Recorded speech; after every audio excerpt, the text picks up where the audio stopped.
অবশেষে ঘুম ভেঙেছে বর্বর নেতানিয়াহুর। বিশ্বের অন্যতম দীর্ঘস্থায়ী সংঘাতের মঞ্চে সূচনা হতে চলেছে নতুন এক অধ্যায়ের। ঘনিষ্ঠ মিত্র যুক্তরাষ্ট্র ও ফ্রান্সের চাপের মুখে লেবাননের সশস্ত্র সংগঠন হিজবুল্লাহর সঙ্গে যুদ্ধবিরতিতে যাওয়ার নীতিগত সিদ্ধান্ত নিতে যাচ্ছে ইসরায়েল। 2 মাসের জন্য এই যুদ্ধবিরতি কার্যকর করার নির্দেশ দেবেন ইসরায়েলের প্রধানমন্ত্রী বেনিয়ামিন নেতানিয়াহু। কিন্তু এই সিদ্ধান্ত কি শুধুমাত্র আন্তর্জাতিক চাপের ফলাফল নাকি অন্য কোনো কৌশলের অংশ, সে প্রশ্ন থেকেই যাচ্ছে। সংবাদ মাধ্যম টাইমস অফ ইসরায়েল জানিয়েছে, যুক্তরাষ্ট্র ও ফ্রান্সের চাপেই গৃহীত হয়েছে এই যুদ্ধবিরতির প্রস্তাব। বিদায়ী মার্কিন প্রেসিডেন্ট জো বাইডেন ও ফরাসি প্রেসিডেন্ট ইমানুয়েল মাখো ব্যক্তিগতভাবে দ্রুত যুদ্ধবিরতি কার্যকরের চেষ্টা করেছেন। লেবাননের সশস্ত্র সংগঠন হিজবুল্লাহ ও দেশটির সরকার ইতিমধ্যেই প্রস্তাবে সম্মতি জানিয়েছে।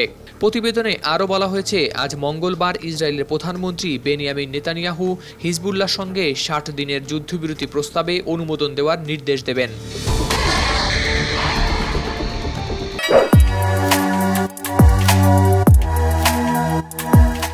তবে যুদ্ধবিরতির ঘোষণা মানেই সংঘাতের শেষ নয়। নেতানিয়াহু নিজেই জানিয়েছেন, ইসরায়েলের সেনাবাহিনী উত্তরাঞ্চলে অভিযান চালিয়ে যাবে এবং কাগজে সই করা কোনো চুক্তি তাদের কার্যক্রম থামাবে না। তিনি আরও বলেন, এই যুদ্ধবিরতি কতদিন স্থায়ী হবে তা এখনই বলা সম্ভব নয়। গত সেপ্টেম্বরে শুরু হওয়া সংঘাতে ইসরায়েল হিজবুল্লাহর শীর্ষ নেতাদের টার্গেট করে এবং দক্ষিণ লেবাননের নিয়ন্ত্রণ নেয়।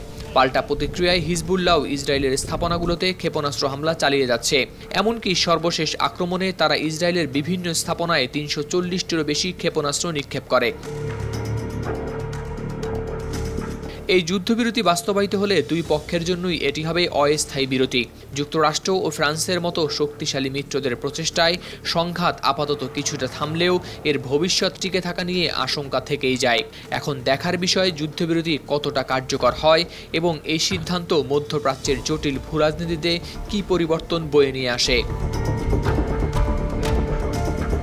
হাওলাদার শামীম, RTV।